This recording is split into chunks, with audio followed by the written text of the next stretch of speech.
Kita nyo. Mga...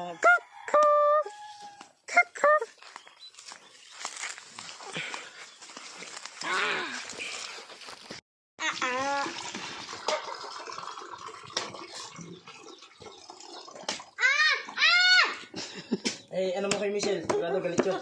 Malamang. Galit ka daw, Tita Mitch. Kaya nagbuko kami, wala ka dito. Pwede dito. Ano to? Diba? Hamang kutsara. Para lugito na. Ang astig. Malambot pa yung dalawa. Sakto talagang buko siya. Tito Paul, nag-harvest kami sa iyong punong niyog.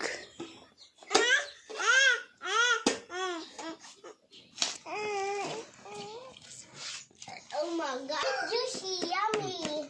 Yummy, juicy. Ah. Oh my god. My goodness. Buko gani mi tita. Tita, kinuha namin galing sa puno ng iyong niyog. Grabing-labing at tita. Ayaw pa yung galit. Muwi na. Mm.